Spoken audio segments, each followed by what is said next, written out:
Welcome to Cartoonist Kayfabe. My name is Jim Rugg. I'm Ed Piskor. Today, Ed, we're going to tackle a classic of the how-to-make comics genre, Comics and Sequential Art by Will Eisner. But before we dive into there, let's give some updates on what's been going on. Octobrion in 1976, my latest comic, the world's first blacklight comic book, is in comic shops now, available wherever comics are found. You can order yours right now through your local comic shop. We just got a big reorder from Diamond. This thing is selling, dude. So if you're at home watching this and you've been on the fence, you may want to make a decision quick because it's going well. Thank you all for that. Appreciate the support. But Octobrion in 1976, world's first blacklight comic, one-of-a-kind comic. Get it now wherever comics are sold. And if you're into this stuff and you're into making comics, I have a process zine about the making of this. 350 pages.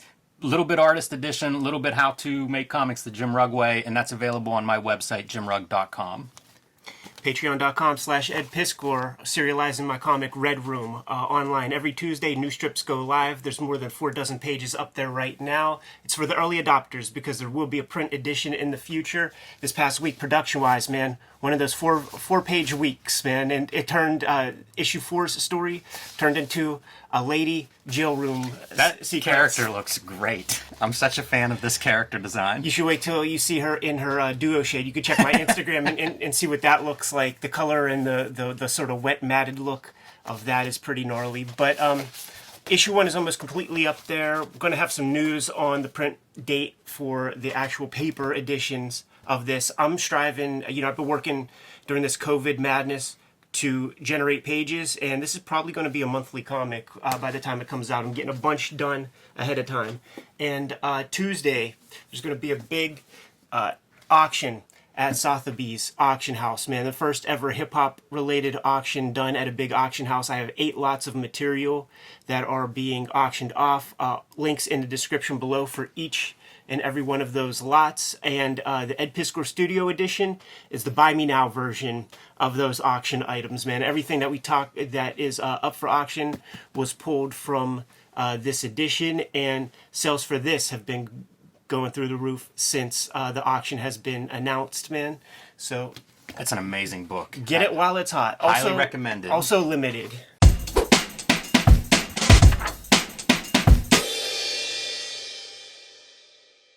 Business at hand. Comics and Sequential Art by Will Eisner is probably one of the first big analysis of comics as an art form that I am aware of. It kind of predates Scott McCloud's Understanding Comics and cited a lot by Scott McCloud as being a predecessor to that kind of work. When did you discover this? When did you first read this? Any memories of that initial, how this got in your life? Absolutely. My first school of cartooning was simply taking pages to the Pittsburgh Comic-Con to get analyzed by different cartoonists who would give me the time of day. And Pittsburgh's own Steve Lieber was the dude who was most generous with his time when I was young. I would say 11, 12 years old. He would spend like a half hour with me going through my pages, putting tracing paper over top of the stuff, and showing me like what tangents are and how to better compose a guy holding 2 guns at once. That's the one that I remember. And he had with him a small document that he made to give away to enterprising future artists and stuff, and he just had it at his table. And it had stuff like Comics and Sequential Art, but I read it when Understanding Comics was also out. So it was like there were 3 books that he mentioned: Understanding Comics, Comics and Sequential Art, and the Andrew Loomis books that were fully out of print and cost $100 a piece at that time, So gave that paper to Mom. Mom went out, grabbed these 2 books, and the rest is history. So it was like 93, 94 probably. Yeah, I think that's probably about the same time period for me. And, same as you, just trying to figure this stuff out. And there weren't very many books. So whenever you would hear of one, it definitely went on my list. It sort of made waves because there were so few of these things. And obviously Will Eisner, Eisner Awards, guy's been a huge comics person my whole life. So when you hear he has a book on maybe not how to make comics, but sort of related to how to make comics, it definitely, as soon as I heard of that, it was time to find a copy. And I'll say this, like I was fully ignorant to Will Eisner at the time. Like you would hear passing words about the spirit Maybe in like a Frank Miller Wizard interview, I heard the term the spirit before, but I didn't read any of his comics. I thought he was maybe a charlatan or something, trying to like crib the Walt Disney signature there. I'm like, who is this guy with his like Walt Disney W?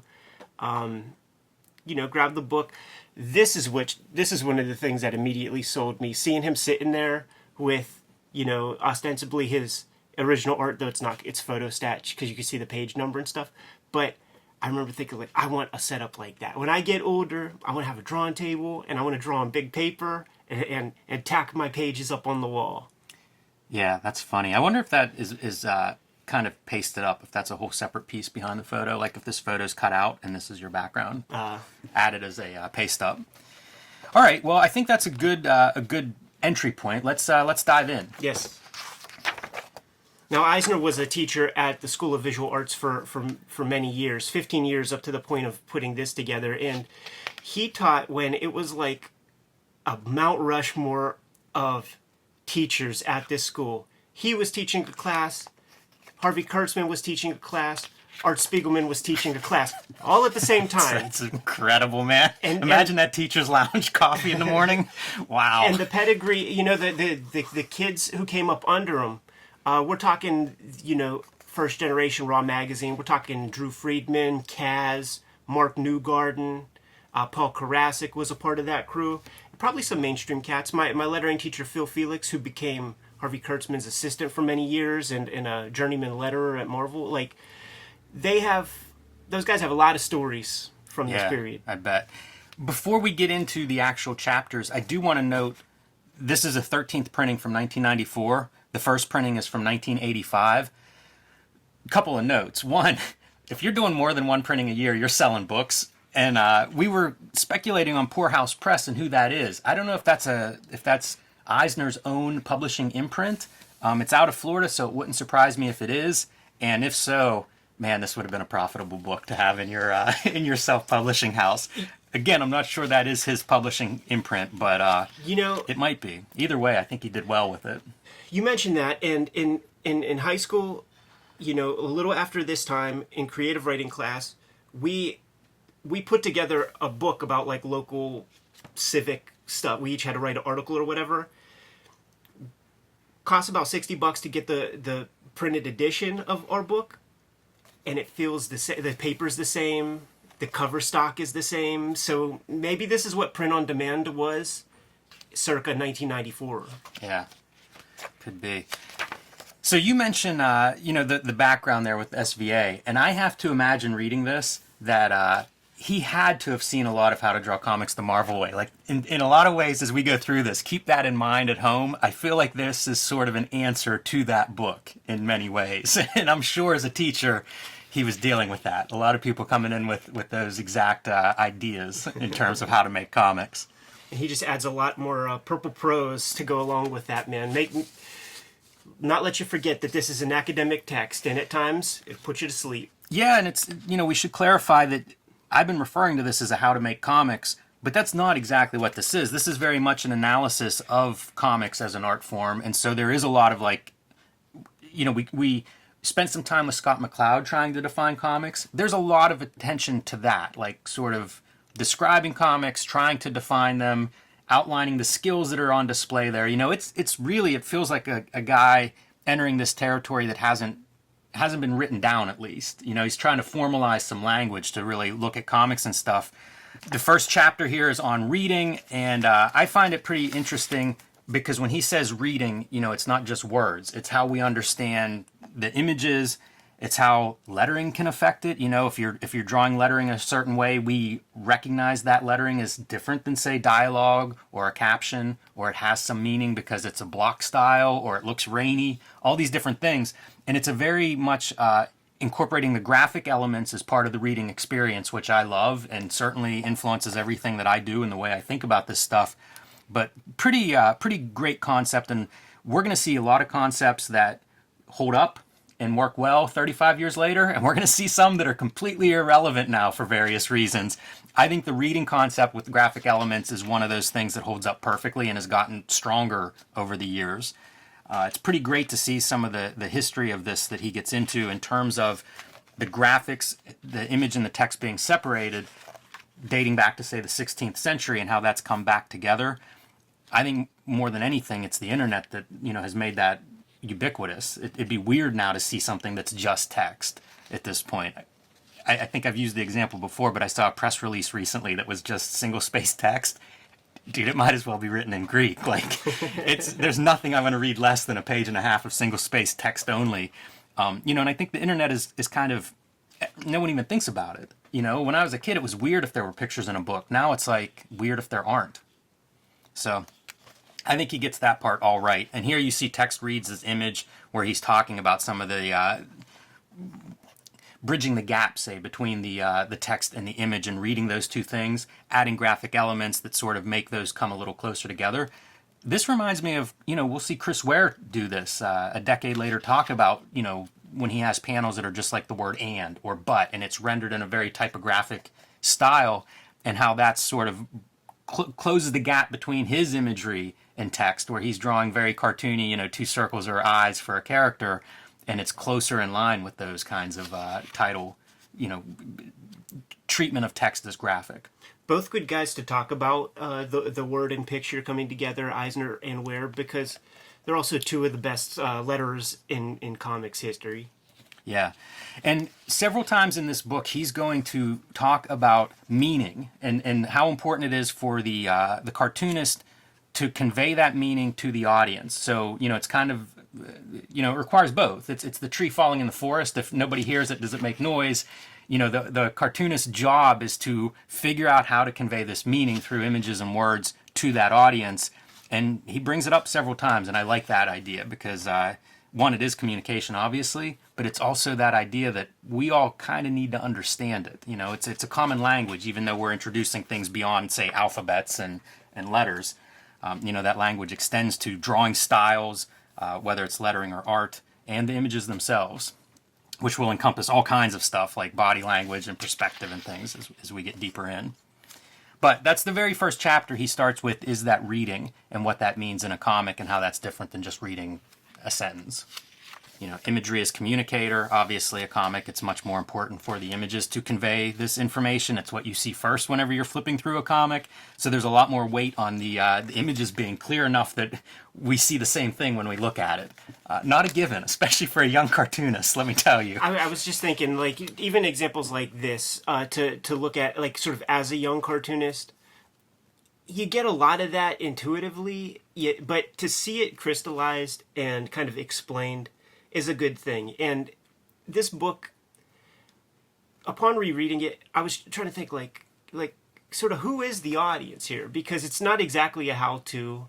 There is a lot of explanation going on, and it seems like he was shooting for the broadest audience possible. So as a maker, you can kind of pick and choose. Like you could get caught up in the academic stuff and all this Chinese, Japanese pictographic form bullshit, but there is good stuff in here for makers. It's just not so clearly spelled out where you're gonna find it. I love we'll see tons of examples throughout here, but I love this kind of thing where, like, we're gonna see the same pose 8 times on this page, but just how different things affect our interpretation of that pose, including things like lighting effects, or how the silhouette reads, if that's what you're dealing with on its own.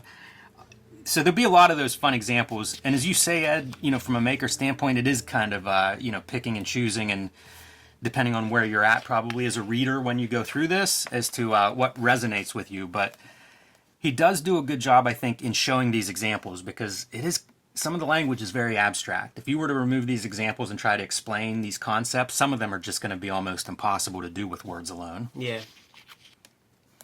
And then, of course, the great stuff is we're going to see several of his pages that he then adds, these captioned commentaries, very much like a director commentary, but with the formal elements in mind, like what he's doing or what he wants to point out that he's doing, and how that works. Yeah, I would have liked 200-300 pages of just this. Yeah, no doubt about it.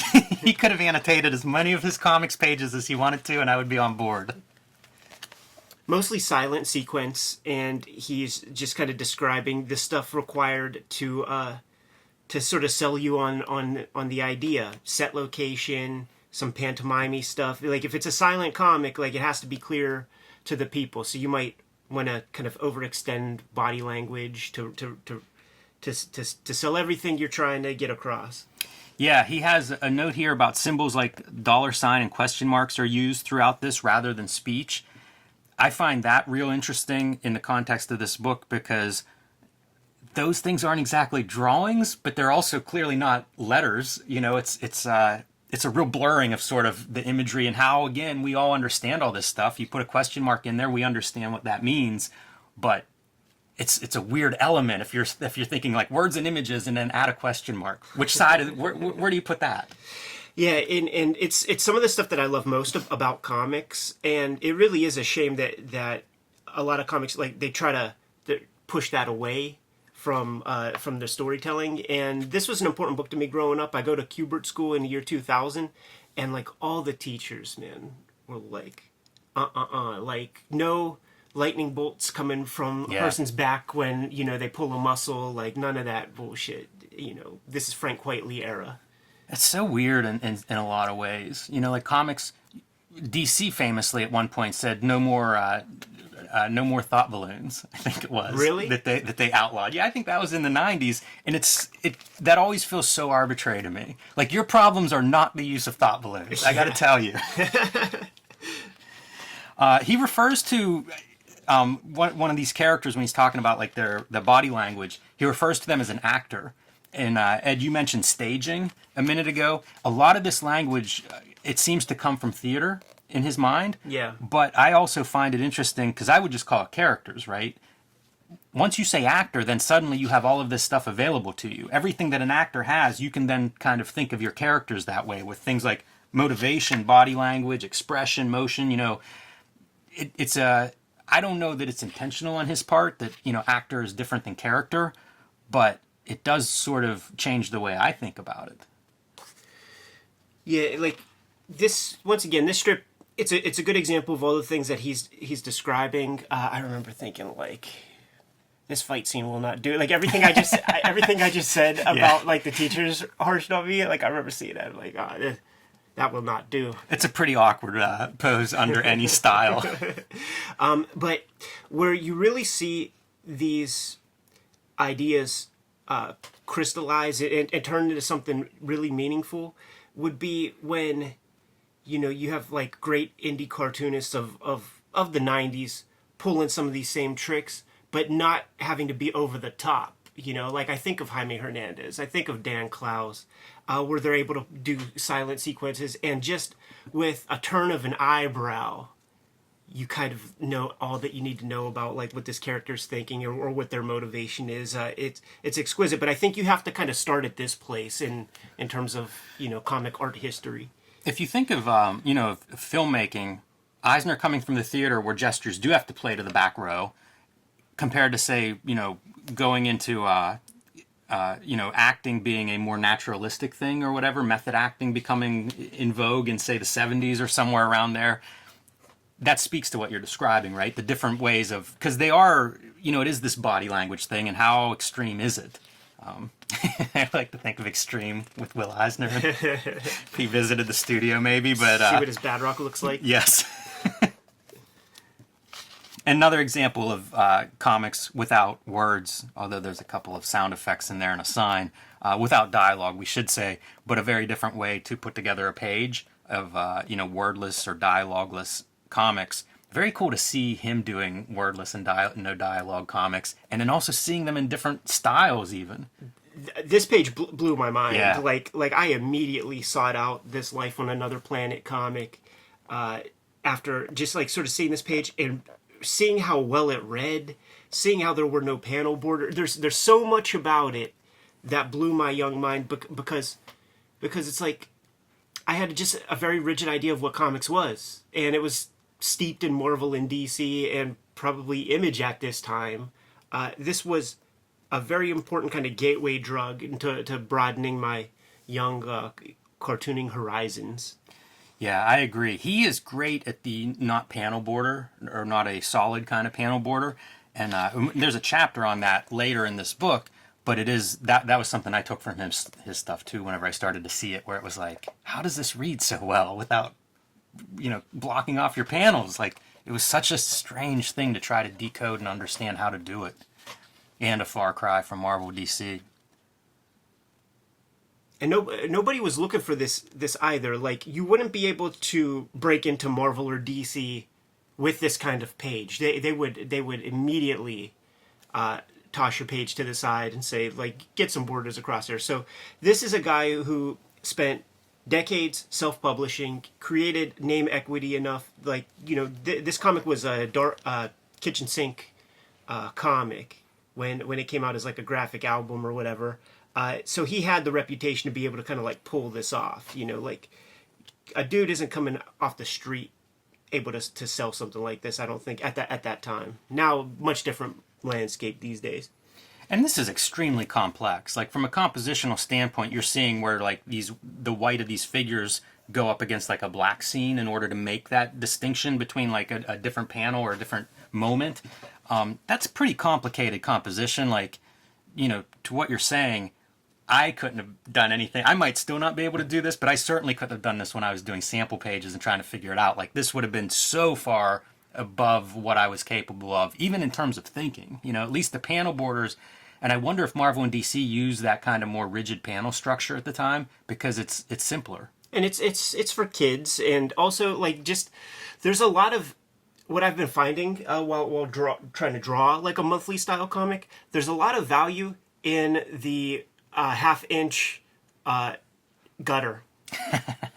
You know what I mean? It's where a lot of time in the half-inch gutter, right? There may be a scene change, a lot of narrative function. That and you just ain't drawn. Right. You just ain't drawn. A half-inch in a three tier panel, man, that's an inch and a half of drawing. It doesn't have to be done. Negative space, Ed. Negative space. All right, chapter 3, timing. One of the most interesting things to me is he does reading, images, and timing as his third piece. Kind of mind-blowing for, again, trying to figure out mechanics of comics. In my mind, it's like, where's the big Liefeld splash page part? Shouldn't that be coming up? But timing is the thing that he pulls in here.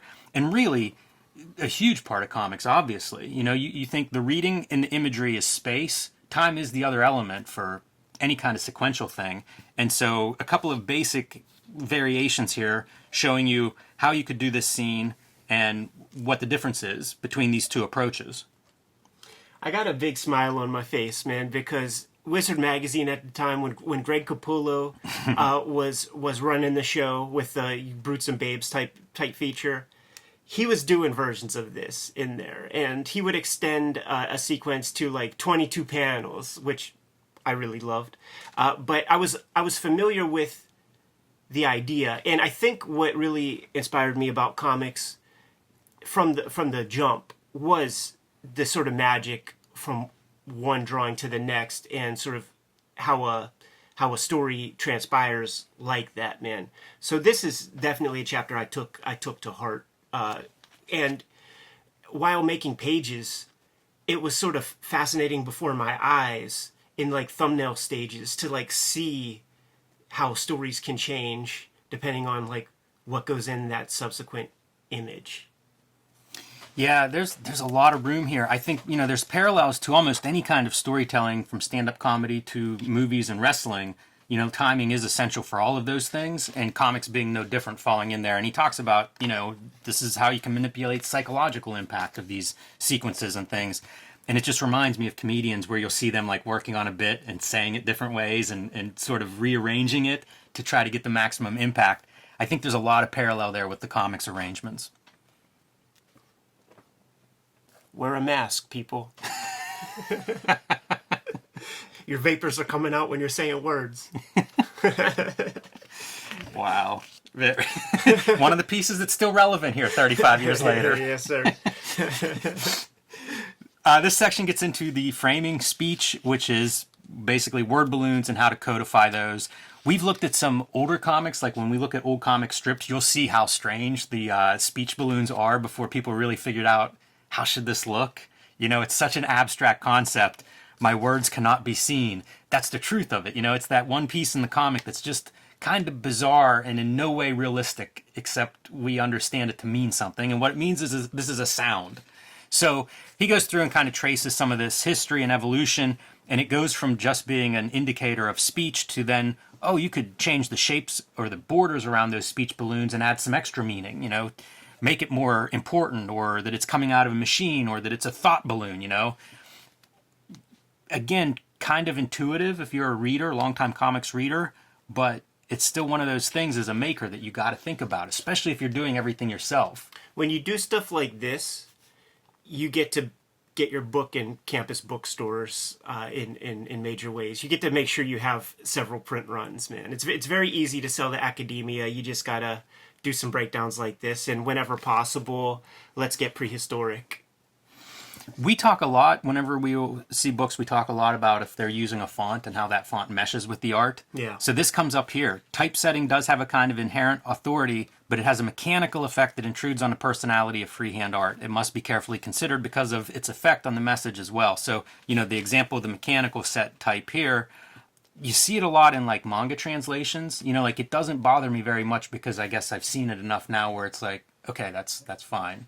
And especially for a translated work, it sort of makes sense because it's not the artist's hand, but we understand that. You recognize this is kind of an impartial third piece. You mentioned manga, and all of it is typeset. And man, it would be really fun to have a conversation with a fluent Japanese speaker to talk about like the impact, like how lettering works, because they have way gnarlier sound effects than we have in American comics, but all of their dialogue is typography, one of like 30 fonts that they have to choose from, and none of the mangaka like the font that theirs is used with, so it's like,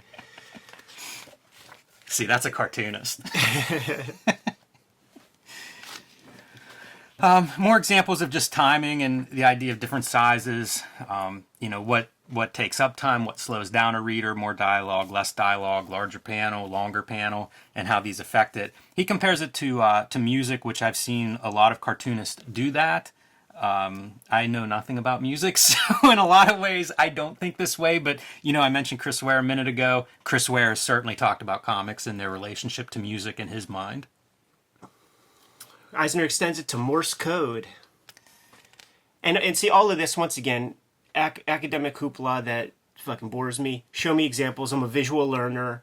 And this page from 1949, where it's not, a dripping faucet. It's not a ticking clock. They're putting papers on fire. So now you have a story transpiring while this piece of paper is ostensibly burning, and then at the end we sort of see the punchline. And the remarkable thing about this to me is like, this guy was turning out 7 pages a week. How do you have time to set up a scene like this? Amazing.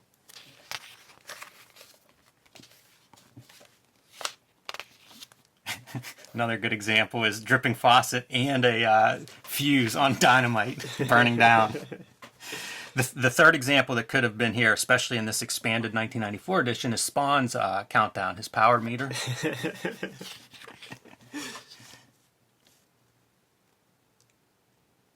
More commentary tracks, man, and he's talking about like timing it for comedy. To 2 panels of pedestrian stuff sells the third and fourth panel.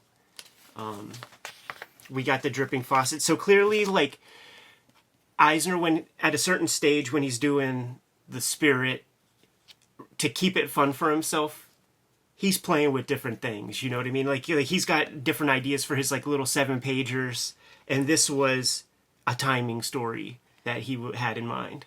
It's so interesting, the stuff that he was interested and concerned with and would sort of add, to each story to make that interesting. Something like this is almost, I can't think of a Marvel DC comic with this type of a device. I'm sure there are 1 or 2, but it's just so not, how people think about comics. This would have been, I don't know, late 40s maybe or early 50s. Not the way people think about this stuff 30 years later and on. Yeah. One of the good, sort of, we'll call it contemporary examples of like around when this book came out was, I think it would have been in the first it would be within the first, say, 5 chapters of the Warrior magazine version of Miracle Man, Marvel Man as it was called. And it is, there's a guy who gets burnt whenever Mike Moran turns into Miracle Man for the first time after a long time.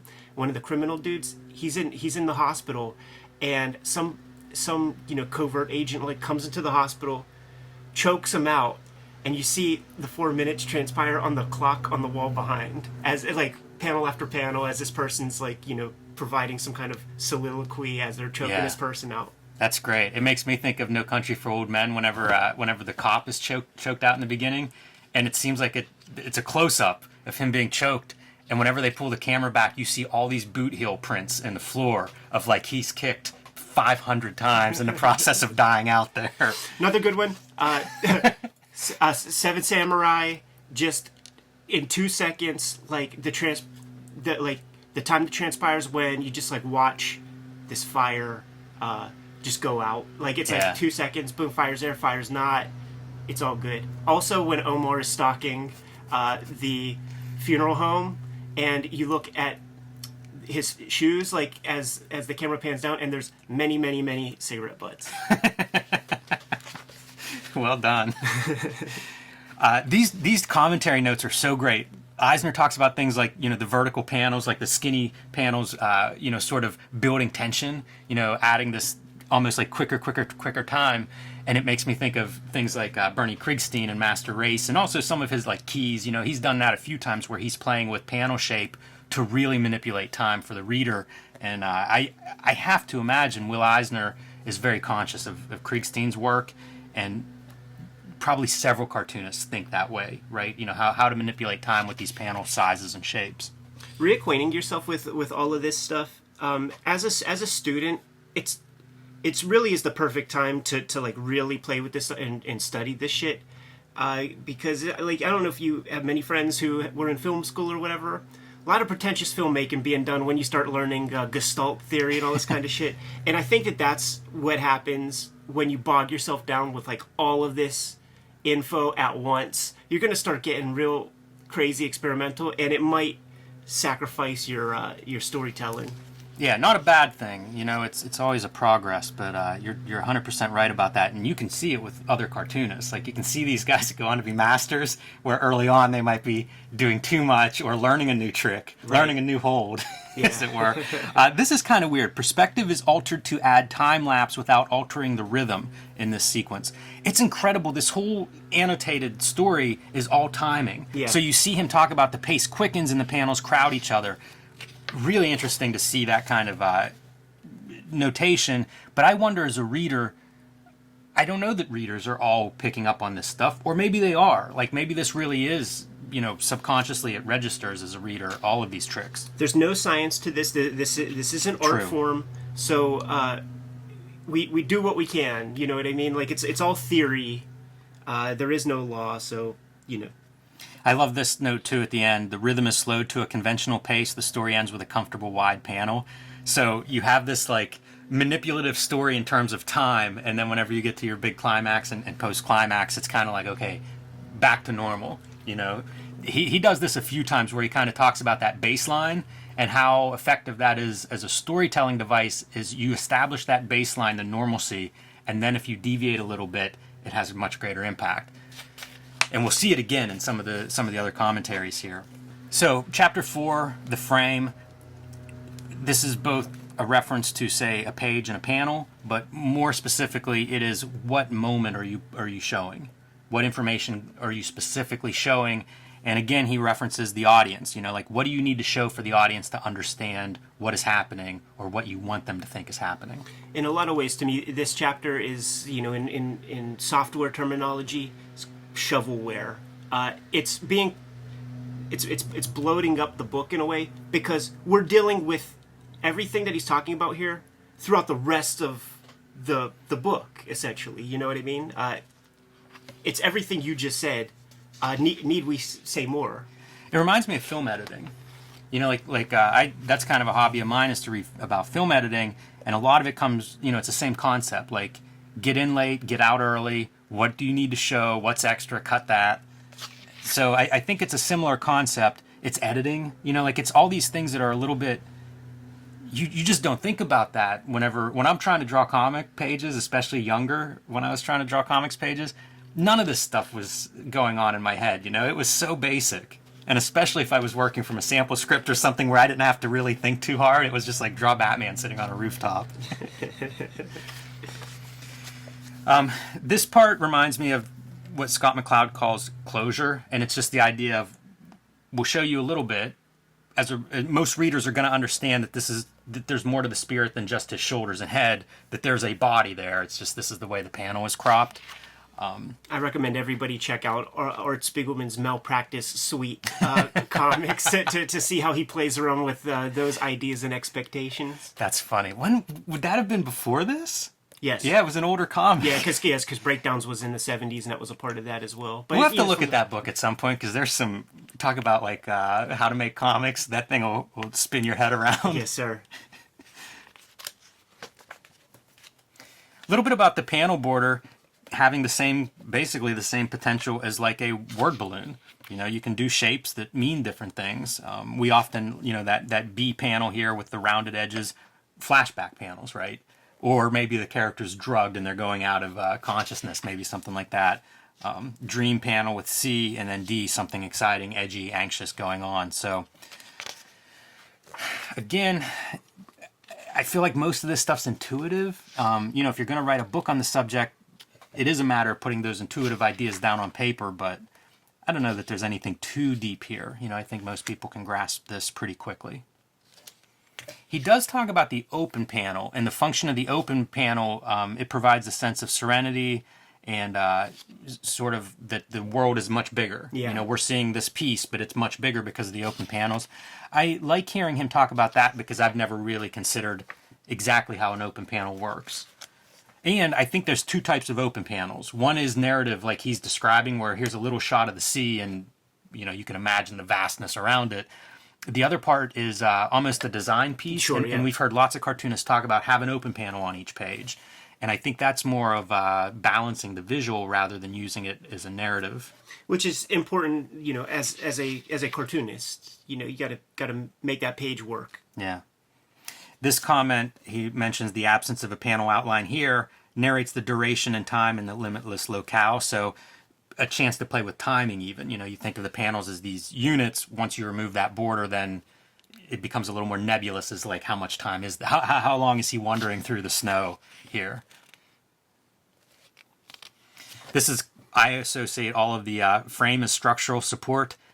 I always attribute that to Will Eisner. You know, the frame is a window, one that I think of when I see it used, and lots of artists do it. I don't know that Will Eisner invented it, but I always think of Will Eisner when I see that. He's done this more than once too, where you're seeing through the eyes, and it's really gross with the lids and little pink shit that you could imagine right there. Yeah, this is Hannibal Lecter style, where you've cut off the guy's face now, and there are just two openings that you're peering through, because point of view is just not handled that way anywhere else. And you know what? Thinking about it, I can very comfortably recommend to the Kayfabers out there, if they're not too familiar, they don't mess with Will Eisner's work that much, haven't seen too much.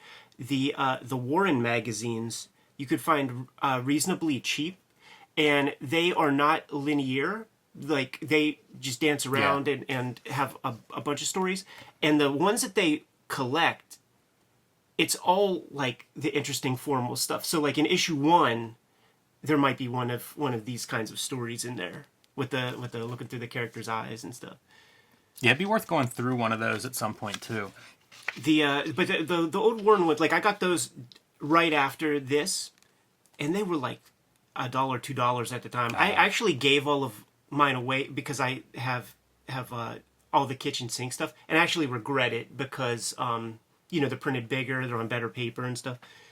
And Richard Corbin does color stories in the middle, like he colors Will Eisner spirit story, like in their new spirit stories. So it was real dumb to give those away, but whatever. Well, maybe we can track down some and showcase at least one. We had those eyes on the previous page. I think this is a pretty good cross-section use. You know, it's kind of a similar shape to those eyes, but it's that same idea of panel border used for some type of reveal, some type of different perspective. In this case, Spelunking. X-ray vision. Love the cross-section, though. Always fun. And he's sophisticated. He doesn't put a skull or a key or a treasure chest in the rocks at all. This is such a cool, like, for a page layout. Really pushing the boundaries of what a page looks like, what a splash page title page looks like. Really playing with the negative space. Amazing lettering. I like his comment here for an arrow. This panel device is meant to direct the reader's eyes towards the next panel. Yeah, I think so. Yeah, so you tipped my hand, man. A lot of like this stuff in here, and when you see Will Eisner on the Stanley videotape, reminds me of like when Gilbert Gottfried is on Howard Stern and he does his impression of Groucho Marx on a Dick Cavett show, which you could find clips of, and it essentially is like a very, very old man saying the most obvious stuff. In the morning, sometimes you wake up when the sun comes up and you have coffee, or sometimes a person can have tea. There's a lot of that in here. Fair enough. This has to be pretty new, though. The idea of doing commentary, like we sit here and go, it's like a director commentary. Yeah, that came out, when, in the late 90s with DVDs. It's like, it's not like this is something common, the idea of going through and annotating your work this way. It's great. There are very few examples after that, like Chester. I would love more of this Chester stuff. Brown does it. I've done it in my comics. Tom's done it in his comics. Yeah, I find it very rewarding and very interesting, and another chance, if it's a cartoonist you like, it's another chance to see kind of their perspective on it. This first note, it talks about these panels being arranged this way to deal with the problem of reader discipline. And he mentions this earlier in the book, and maybe even later, but he mentions it several times, this idea that you can't really control. A reader opens the book, they can look at the last panel on the page. And he identifies that as a problem. I don't know that it's a huge problem. Like, let's say you did skip ahead and you read this panel first. How much of this is, like a lot of times this last panel is not spoiling your page. But it is something that he seems really interested in and really considers a problem. And I was thinking, like, one of the solutions there are things like webcomics where you're forced to scroll. You don't have to see the whole page. As the creator, you can make sure the person is not seeing the whole page or seeing any spoiler panels out of order. Amazing opportunity with the digital stuff too, depending on how it's read, because you could have, if it's ultimately going to be a physical page of comics, when you read it digitally, you could build in like 2 shocking moments per page or something. 6. Yeah, for sure. And speaking to like that, EC comics would be the ones where like you wouldn't want to spoil that last panel. And our friend Tom, I remember talking to him early on when we were reading EC comics, and he would talk about like blocking that last page panel to avoid like even catching it out of the peripheral of your eye to, mess up your reading experience. Dedicated reading. I mean, I think most EC readers would share that. Just blur your vid. Just don't fucking look as much as you want to. Like, don't do it. This is something that I think Frank Miller has done. This kind of like small panels, inset kind of panels where you have like different pieces of action happening simultaneously. I feel like that's a Miller, something I've seen him do, and clearly it's from Eisner. Miller being a student of Eisner. Drawing sleight of hand. It makes me think of like one of your Street Angel stories where she's like reading the writing on a person's body or something like, and or it's like the goth people, right? And they have to like tilt and tip the body to like read the edges and shit. That is like such ambitious and complicated storytelling, man. That really blew my mind to read that when you did that. That's funny. Yeah, that is pretty great though, doing a sleight of hand, as you say. In comic, like, yeah, how do you do that? You could write that in one sentence as a script. We mentioned the open panels earlier, and this is an example of what I meant by using them in multiple ways. Like, one is just to make your page, give it a little space, let it breathe a little. And he talks about both of those here, which is kind of cool. This one is keeping up with there's a bigger world. This is implying there's an airfield back here. But I have to say, like, this is what I had in mind when I was saying there's a variation. And so you can still use it within his ideas, but I think it's a graphic element more than anything else for a lot of these pages. That's a really great use of it, too, with the windows. Stolen it many times, man. Even for airplanes, I think. Yeah, it's great. Emotional function of the frame. This goes back to that idea of frame shape or style conveying information. And so we get to see some examples of that.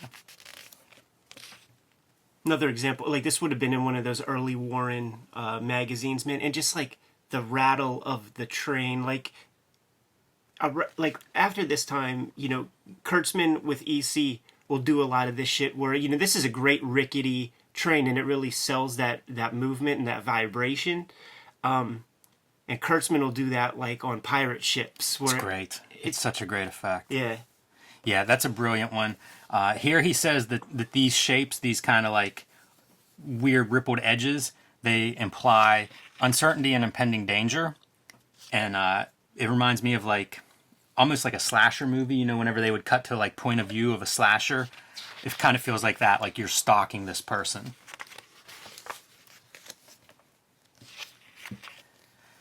So the splash page, the page is kind of,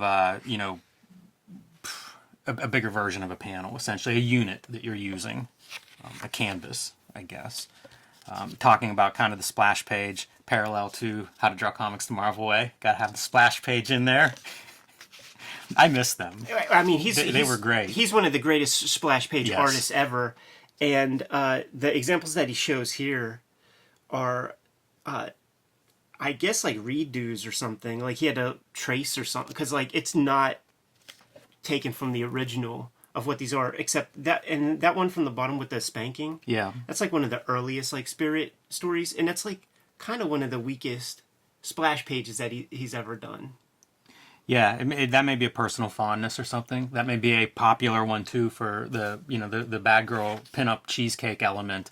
That could just be a really successful image for him, so you put it in. Right.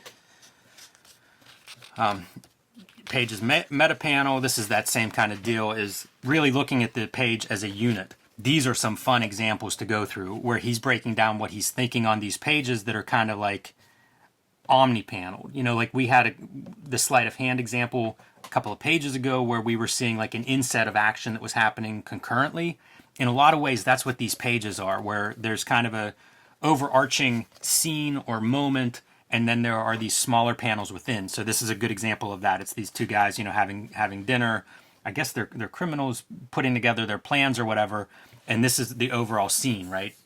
But the panels show you kind of the sequence. It's almost like, again, like the inset panels, except the inset is the whole page.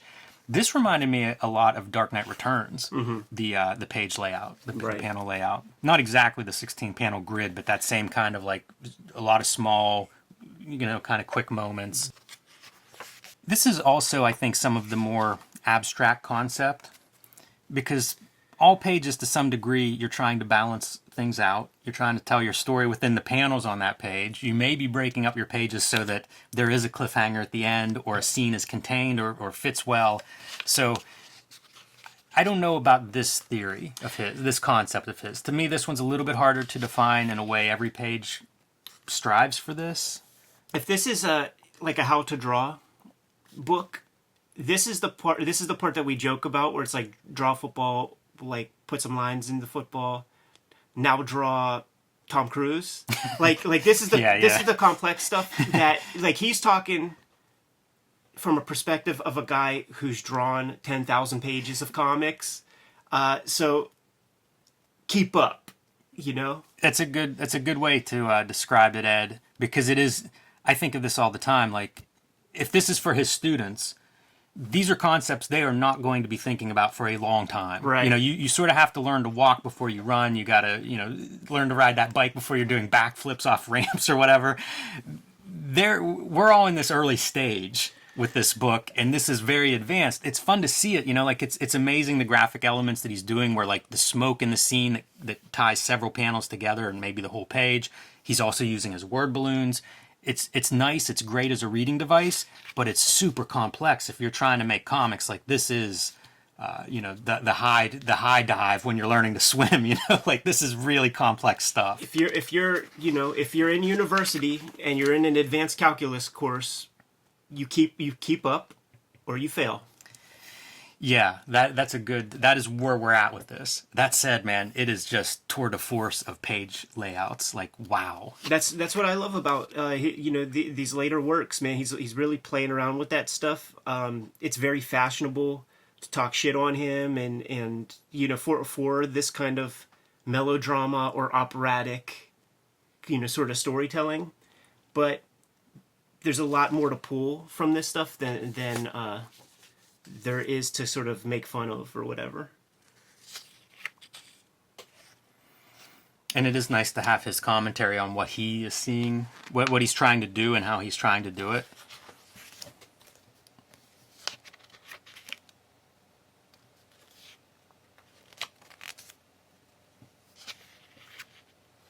Yeah, I'm a fan of all these kind of bleeding edge post Contract with God, Dennis Kitchen era comics. They don't always land, but every page has something on it. It's incredible, the action sequences and what he's drawing. Like this character flipping down the clothesline, which cuts off the top tier of panels, and then running around a corner that goes from the light side of the building to the dark side to really visually illustrate that corner turn. Amazing stuff. Yeah, these pages are wonderful to look at and think about, but I do think this is maybe the more academic side. This might be more of something if you're kind of new to comics and you hear that it's an art form that's worthy of consideration, of greater consideration. In a way, this is you making your case for that. Yeah. Like, look what you can do with a composition in a comic. And the problem is almost nobody does it. Like, it would be kind of amazing if this were a little bit more of comics, but imagine the comics that wouldn't work that would be attempting this kind of storytelling. Like, this is one of the harder things to do. Sure.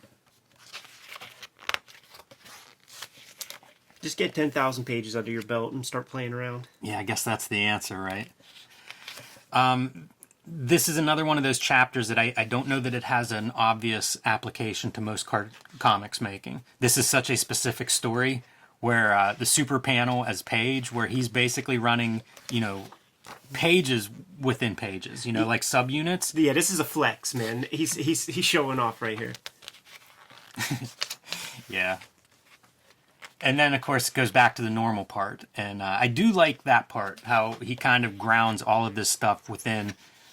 It's always the normal's the beginning, and then what's the story that you're trying to tell, and what device unlocks that the best.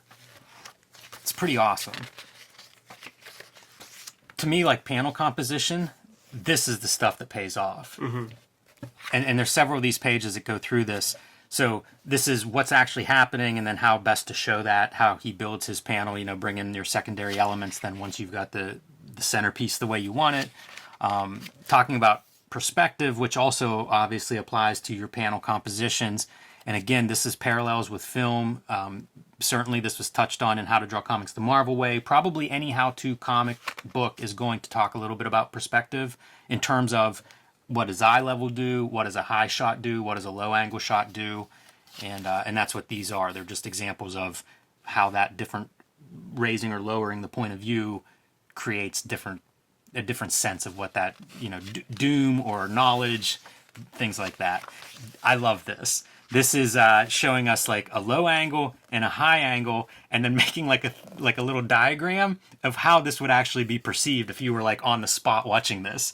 He could have also set up a camera if you were, if this were a storyboard and you were shooting it, where would the camera be positioned? But in this case, it's the reader. And it is so weird to think about this. Like the overhead shot of the monster going through the ruins, and you're like above it looking down like through a skylight. It's such a peculiar way to think about it. I do love it though. Realism and perspective. This gets into things like art versus commerce, mm-hmm. which I find some of his theory and ideas on the comics more interesting than some of the how-to and application stuff. And this is one that I think is really astute. So the author-artist, in the pursuit of reality, must be constantly concerned with perspective. Often he's confronted with a choice between the design or impact effect of the page and art versus the needs of the story. I regard this as an inherent problem because the primary task of the comics magazine publisher is to issue a package that will be compelling at first glance to the buyer in the bookstore. As a result, the integrity of the storytelling is compromised. I think it's telling that he's thinking this way. Almost no card. If you're drawing Spider-Man, this is not what you're thinking of. You are just trying to sell that book is probably first and foremost, and not really thinking about, am I compromising the art or the storytelling by having this super dynamic cover or splash page or, melodramatically framing this particular moment. It's the Marvel way, right? If you read the How to Draw Comics the Marvel way, they emphasize that again and again and again. It's all dynamic because that is what they're trying to sell or how they're packaging their brand. I think that's kind of interesting to see him putting this out there, this idea of if you're a true artist, you may be in conflict with whether this thing is as easily sold as possible. It's a thing I think people still struggle with today. I think that we see it in comments. I think about it whenever I'm, what am I going to do next, or what should the cover look like? Any of those choices. That sales part is a reality. I mean, it's commercial art. Yeah, it depends what you're in it for, man. And if you're going to be obtuse and you're going to be the next Thomas Pynchon with your graphic novel, expect sales to reflect that. And congratulations, you now have the respect of your table mates at SPX, but you're going to sell 5 copies. So he goes a little bit further and he gets into sort of the artist himself and his being subordination of that storytelling, possibly, because the art is like the first thing people see, right? The style, quality, and draftsmanship. And so there is the temptation to show all your skills, all your talent, make it flashy, make it stand out next to that other book on the spinner rack. And then further, if it's divided between artist and writer, then you have the conflict of who's selling the book, who's seen first, who's making that impact, and they're almost at odds with each other. Pretty interesting. Like this part to me is this psychology of all the things that go on, maybe on some level. And you're right. If you're a graphomaniac, maybe you're not thinking about this, you don't care. But I do think this is certainly something that like publishers, editors throughout comics history have been conscious of. And I think that artist versus writer thing is something that we've seen for decades raging. And Eisner sort of wades into it a little bit here. Pretty interesting stuff. This is, to me, this is the complex psychology of the comics industry at that time, whenever it is a team of assembly line workers. A little bit different if it's artist, writers, one person, but still might be at odds with your marketing department. This part I get very excited by. He describes this as the science fiction plot, which tells of a supernatural occurrence in a realistic setting. So we're going to see realism in perspective and why you might apply that to a story. But I love that breakdown of like science fiction plot and what that means. Right. I would love all the genres to kind of be spelled out this way for everybody, that we all sort of agreed on, like, what constitutes that. Establish the science fiction weird elements here in the very first panel with this sci-fi-esque cover splash page, and then get into it. And his thing is, because it's science fiction, you're really emphasizing the grounding it in realism, and in this case it's eye level. And the whole story essentially is told through this eye level, with one exception of this establishing shot that I think is gorgeous, and it's a bird's eye view of an alleyway. You don't see too many shots like that. I think that is a stunning drawing. Yeah. That's a really nice pick. But for the most part, it's very straightforward, all of these shots. And, it's almost a disciplined approach to this story because it is going to have a science fiction twist towards the end. So go out of your way to make it down to earth and normal. As we flip through this, I was reminded of Kubrick's Shining. And, there's so much of that Steadicam and point of view kind of shots, but they're at like 4 feet. It's the kid point of view. And it's just, I don't know, maybe a foot off of what we normally would do. There's kind of a default thing. If you're hanging paintings in a gallery, I think it's 60 inches maybe is the center line, maybe 66. Whatever it is, it's standard. So if you see like a standard point of view shot in a movie, they're the same height. We're used to seeing everything at this like 5.5 foot range. When Kubrick decides he's going to do it at 4 feet, that's totally what makes that movie so nuts. Right. And this is similar to what Eisner's illustrating here. And we see the twist with the sci-fi is this character was from outer space. And as he's walking along, goes to the window and off he goes.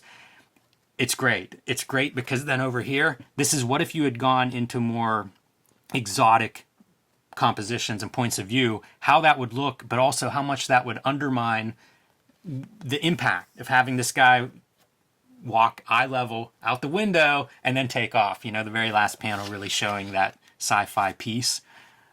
Pretty fun to see that, you know, the considerations. The Marvel way. Very much. Yeah, totally, 100%. 100%. It's all Dutch angled and everything, all diagonal lines.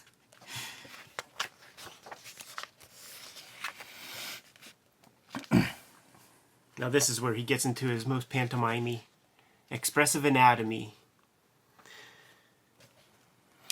Yeah, he, like everybody, we got to start with cave paintings. I do like that he calls it written communication. That's the best description I've seen for these kinds of things, because we don't know exactly what's behind them, but the written being the human hand behind it and some sort of communication, because here we are 35,000 years later trying to understand what is meant by them. So kind of cool, I think, language-wise. I'd like to see more people follow that, because this is always the beginning of everything. I know, yeah. Any comics history, any graphic design history, basically any history starts here. Written communication is a good description for it. And as you said, Ed, this is him in the pantomime stuff. This chapter is about anatomy. I can't remember if you mentioned this or a commenter mentioned this whenever we posted the How to Draw Comics the Marvel Way, but the idea of like, let's see the muscles under there, you know? The anatomy is such a different... For cartooning, it's not really about the muscles. It's really much more about the expressive body language. Right. So I like that approach. Very different than a lot. If you get the figure drawing books, that is about the musculature and skeletal system and everything. This isn't. So we see more of, I think this is one of Eisner's strengths, the expressive body language, maybe the exaggerated body language, but definitely you see it throughout his work. And I think that probably harkens to some degree to theater and vaudeville. And also, like the Fleischer Brothers, like animated stuff that was like out at the time would like really go over the top with expressions, and his cartooning is of an animated quality. You know, like this looks like pseudo Disney kind of shit. So you know some of this. Yeah, I kind of want to go back to like the EC comics and look at things like gesture and posture with those characters and see how much of that stuff is going on there. Because this reminds me so much of the Marvel stuff. And like, you know, these pages in particular, page 106 here, this is exactly the How to Draw Comics the Marvel Way in terms of, let's see the full range of action, and then these are the moments that you want. And his reasoning is slightly different than the Marvel reasonings as to like what you might choose, which moment's most important, but it's the same concept. You know, they may be going for a different value in the end, but it's the same exact way you get to that point.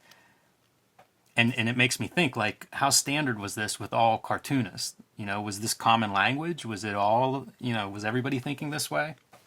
Yeah, like, I mean, you could break it down to, like, draw cool. Like, draw the cool shit.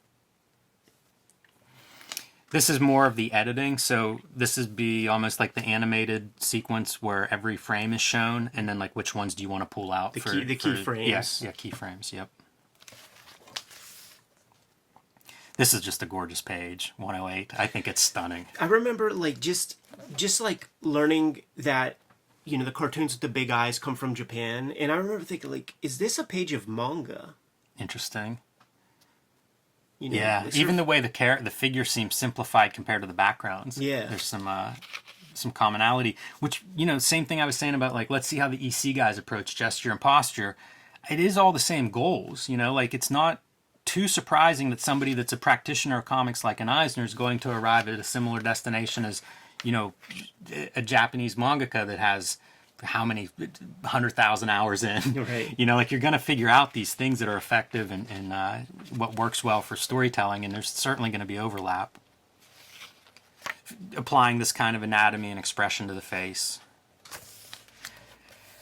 This is, to me, just emojis 101. That made me think, like, how many kids learn emojis before they learn the alphabet now? because it's all on the same keyboards at this point, and it's probably easier for them to grasp when they're 3 or 4 than it is like, oh, these 3 shapes mean something, or I can just hit the smiley button.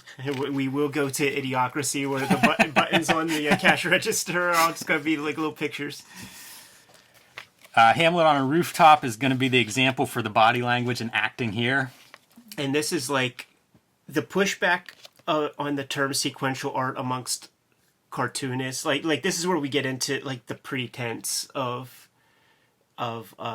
Eisner, you know, like going to do a little Hamlet soliloquy, you know, on a rooftop with a dude from Central Casting in the movie The Warriors.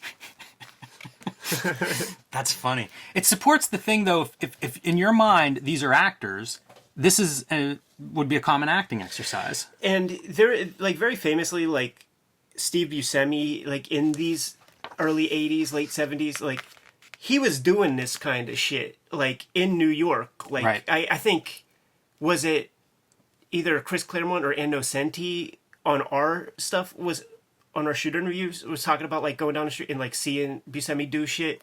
Listen to the Ghost World commentary, and when Klaus was at Pratt, you know, he commented that he sort of saw Buscemi before he was an actor, like doing this shit in New York. So like this was just like New York when it was like an art town, when artists could afford to live there.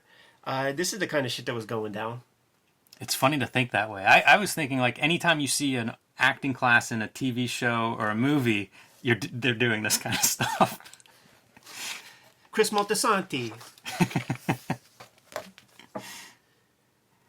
I liked this whenever I first picked up this book and didn't know much about Eisner. I was very impressed with like the brick textures. You know, all the building and the brick. Oh man, I carried this over for years, man. It's incredible if you look at it now, like this is just a squiggly line. Literally just a squiggly line defining this rooftop. It works great, it looks great, but trying to understand this or emulate it, it's like, holy shit. Like that's literally just like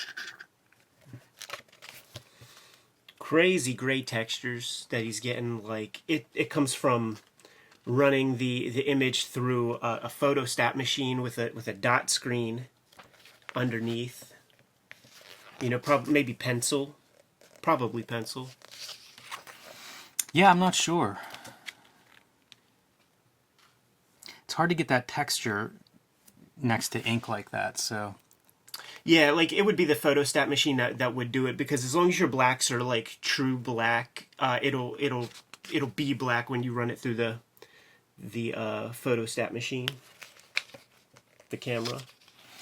I appreciate the lettering in all of this as well. You know, that's the other piece that's kind of fun. I think this is an interesting exercise. I don't know that I would ever do it. We live in interesting times, so that word can be used for any number of meanings.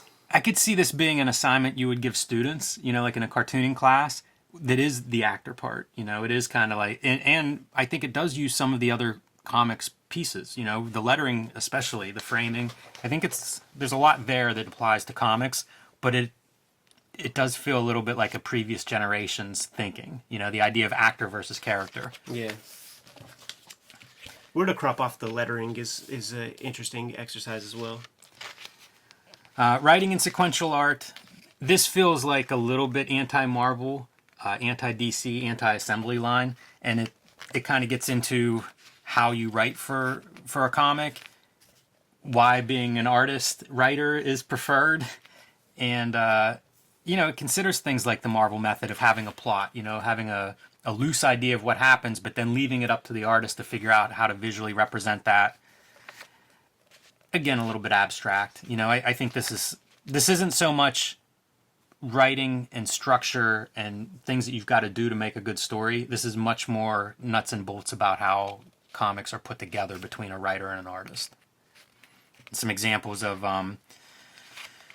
the same sequence here over like 5 different examples, some being treated realistically, some being treated humorously, some with words, some without. So it's just this different approach where it's essentially the same story, the same 4 panels, but a variety of kind of writing approaches. Yeah, flip the page. One of these would be the Chris Claremont approach. I'd have to count the words, but at a glance, I think it's this one.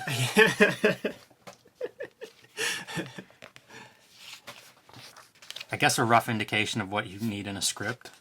Yeah, it could be a first example of what the average person gets to see in terms of formatting. Screenplays are very format intensive and specific, but comics are not. So just to have a place to start is a good thing. Whenever I do my scripts, I put my scene first, which is just a description of what's going in the panel, and then I do things like whatever text appears in that panel, like dialogue, captions. Right. That'd be one minor difference. I don't know if this stuff's standardized. It's not. Yeah, it doesn't matter if you're doing it yourself, but it does make... I'm always curious because it does feel like every script I see is a little bit different. Omission of text. The artist should be free to omit dialogue or narrative that can clearly be demonstrated visually. I'd love to have some writers weigh in on that. I'm gonna erase your words here, writer dude. I don't disagree with him on that. Like if I'm the writer, I'm very free to eliminate some of my words if it works better visually. Absolutely, yeah, it's great. I don't know, man. I think there's probably some writers that wouldn't be too happy with that. Almost zero.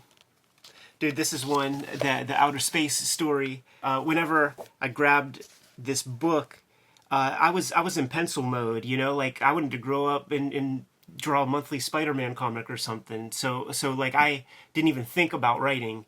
And like when you read about submitting shit, 4 or 5 pages in sequential order, a lot of different subject matters, yada yada, and like I couldn't even conceptualize, like I don't know, sky's the limit. Like seeing this script by Jules Pfeiffer was dope to me, and my high school kind of career, like the goal was to put together a Kubert School portfolio. So when I got this book, I illustrated the script, man, and we'll just show it in like a landscape format so that it fits in there. But just a 4-pager, go very faithfully, sort of interpreting the Jules Pfeiffer script, inking with Sharpie. Probably the first real use of like Ames lettering guide that I ever did, and just worth showing off. Yeah, man, it's cool to see the lettering that tight early on.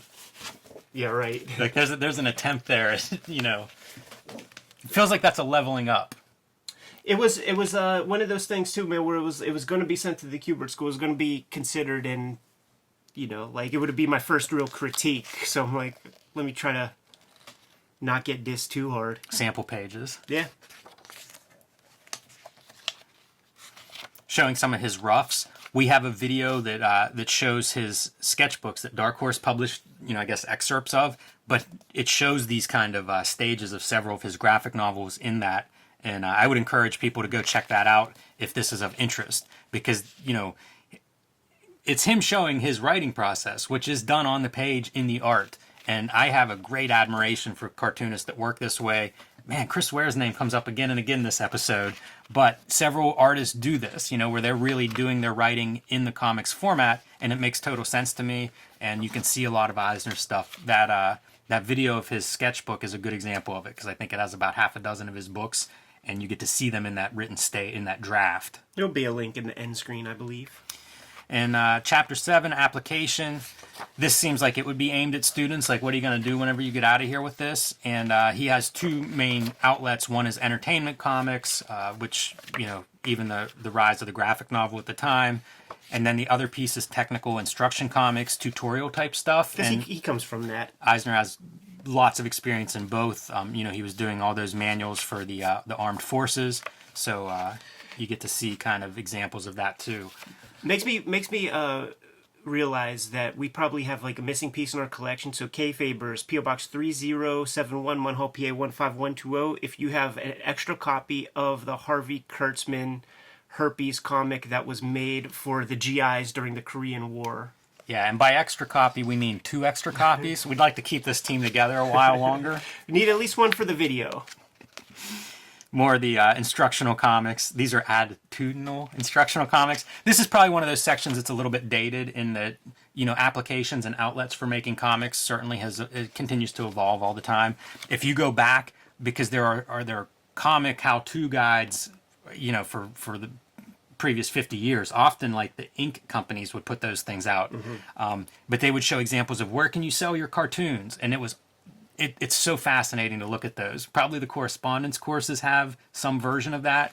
It'd be great to dig all that out and watch the evolution of the trade, the industry, if you will, of comics, and how it has evolved, and where you can ply your trade these days.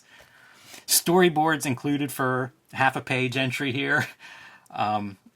I guess it makes sense. You know, there is some overlap skill-wise, and certainly you'll get paid more doing storyboards than you will making comics in most cases, at least the Marvel DC kind of comic. He's, with the title alone, he's going for the broadest audience possible. So it's a book that's 90% to 95% comics talk. And then you shoehorn this little bit of nonsense in the back, man, to just, try to sell a couple more copies. A lot of disgruntled comic book artists will go this route. And I don't mean to imply this, who I'm going to say here is disgruntled whenever he left comics, but like Gabriel Hardman went from doing Marvel Comics to doing a lot of big budget stuff, like all the Christopher Nolan movies and things, the Spider-Man, Sam Raimi movies, and now, comes and goes between comics and movies. But it was his, I think it was his way of, he wasn't happy with the comics lot. What else can you do with the skills? Of course, there are other outlets, and storyboard is one of them. Yeah, most comics artists are just graphomaniacs anyhow. So you just tell them to draw something, and they'll draw it. Like, they don't give a fuck, what format it takes. Rob Liefeld, when we talked to him, told that story about the storyboard artist. I can't remember what it was on, just how less demanding the storyboarding is than the finished comic art. A lot of them are charlatans, man, and like draw stick figures. And you've seen many storyboards that are just ass. We did storyboard episodes where you were showing off like really exquisite and beautiful storyboards, but that's not the rule, man. Like when you check out any DVD extra piece, man, extra material, it's all trash. Like anybody in comics would smash any of those dudes. Like they're lucky they have their union, because we would easily take that shit over.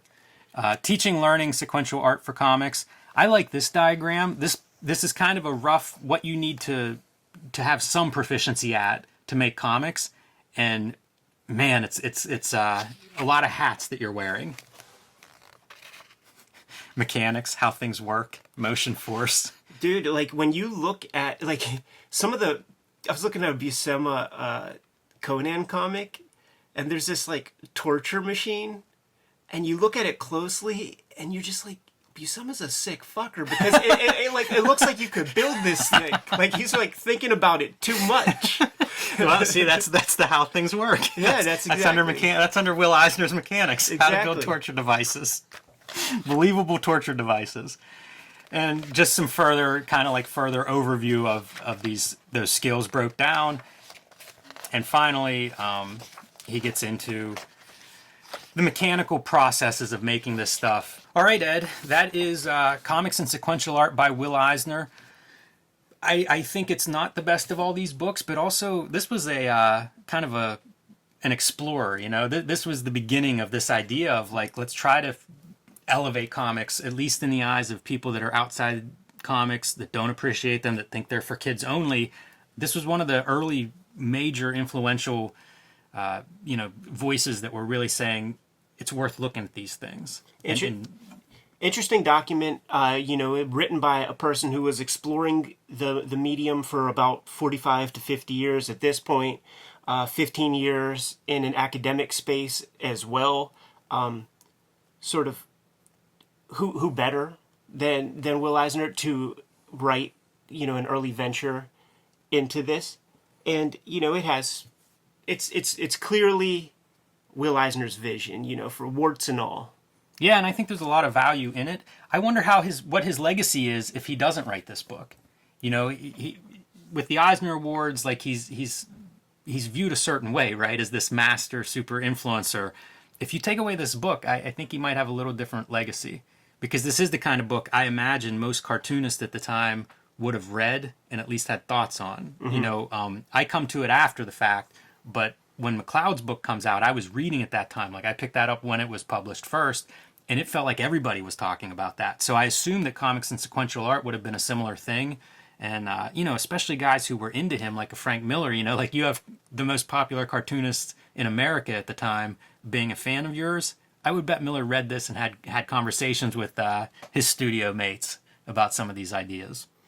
Yeah, for sure. And just like as a teacher, I think, one of the frustrations is the bottleneck of just the limited amount of students you have at your disposal at any given time. So you make a book, you reach a big audience, and you could affect more people that way. Makes And by the perfect way, sense.